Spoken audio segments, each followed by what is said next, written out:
गलत आदत। एक वक्त की बात है। बादशाह अकबर किसी एक बात को लेकर बहुत परेशान रहने लगे थे। जब दरबारियों ने उनसे पूछा तो बादशाह बोले, हमारे शहजादे को अंगूठा चूसने की बुरी आदत पड़ गई है। कई कोशिश के बाद भी हम उनकी यह आदत छुड़ा नहीं पा रहे हैं।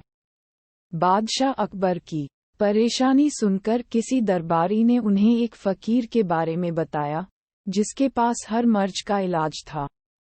फिर क्या था, बादशाह ने उस फकीर को दरबार में आने का निमंत्रण दिया।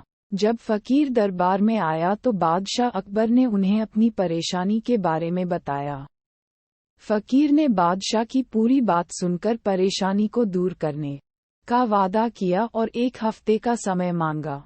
जब 1 हफ्ते के बाद फकीर दरबार में आया तो उन्होंने शहजादे को अंगूठा चूसने की बुरी आदत के बारे में प्यार से समझाया और उसके नुकसान भी बताए।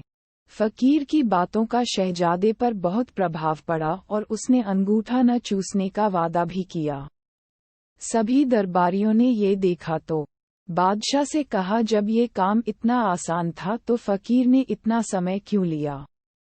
आखिर उसने क्यों दरबार का और आपका समय खराब किया? बादशाह दरबारियों की बातों में आ गए और उन्होंने फकीर को दंड देने की ठान ली।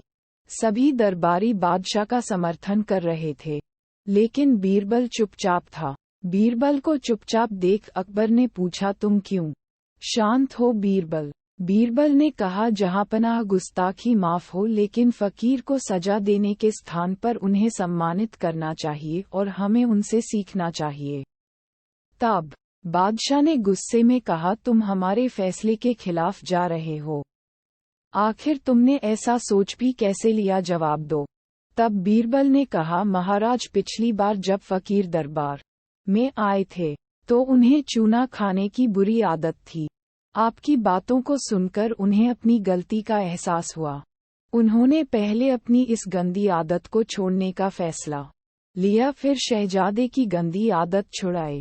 बीरबल की बात सुनकर दरबारियों और बादशाह अकबर को अपनी गलती का एहसास हुआ और सभी ने फकीर से क्षमा मांगकर उसे सम्मानित किया।